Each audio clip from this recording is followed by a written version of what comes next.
নিঃস্বার্থভাবে দেশে ক্রিকেটকে এগিয়ে নিতে যারা দিনরাত পরিশ্রম করেন সেই ঢাকা ক্রিকেট ক্লাব অর্গানাইজার্স অ্যাসোসিয়েশনের কর্তারা দাবি নিয়ে এসেছেন বিসিবিতে।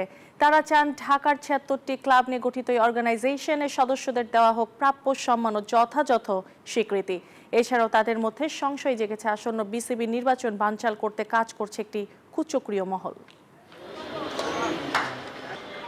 প্রতিটা দেশের ক্রিকেট ক্লাব কালচার শক্তিশালী করে দেশের জাতীয় দলের পাইপলাইন, আর এই কাজটাও বাংলাদেশে করে আসছে ঢাকার ক্লাব সংগঠকরা। মেধা, শ্রম আর অর্থ দিয়ে নিঃস্বার্থভাবে দেশের ক্রিকেটকে এগিয়ে নিতে দিনের পর দিন কাজ করেও তারা বিসিবির কাছ থেকে কখনোই কিছুই চাননি। এবার ঢাকা ক্রিকেট ক্লাব অর্গানাইজার্স অ্যাসোসিয়েশনের কর্তারা বিসিবির কাছ থেকে চান প্রাপ্য সম্মান ও যথাযথ স্বীকৃতি। বাংলাদেশ ক্রিকেট বোর্ড তথা এই সমাজের কাছে কি প্রত্যাশা করেন?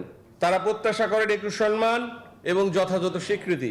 ঢাকার ৭৬ ক্লাব নিয়ে তৈরি হওয়া সংগঠকরা এক হয়েছেন। তাদের মধ্যে আসন্ন বিসিবির নির্বাচন নিয়ে জেগেছে সংশয়।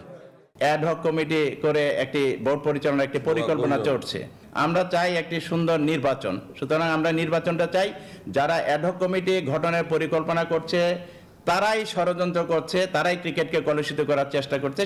৩০ বছর বিসিবিতে দায়িত্ব পালন করা মাহবুবুল আনাম আসন্ন নির্বাচন করতে চান না, তবে ঢাকার ক্রিকেট ক্লাব সংগঠকেরা তার প্রশংসায় পঞ্চমুখ। আমরা আমাদের এখান থেকে বলছি, আমার মনে হয় এখানে যারা আছে তারাও সবাই মাহবুব আনামের সাথে ক্রিকেট সংগঠক হিসেবে ওনার কোনো তুলনা হয় না।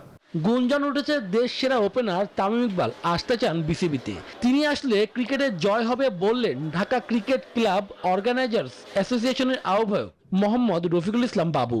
তামিম ইকবাল ভালো খেলোয়াড় এবং অনেক ক্রিকেটের বিষয়ে অনেক কিছু জানে। সে যদি ক্রিকেট বোর্ডে আসে ক্রিকেটেরই ভালো হবে, ক্রিকেটই এগিয়ে যাবে, ক্রিকেটের জয় হবে।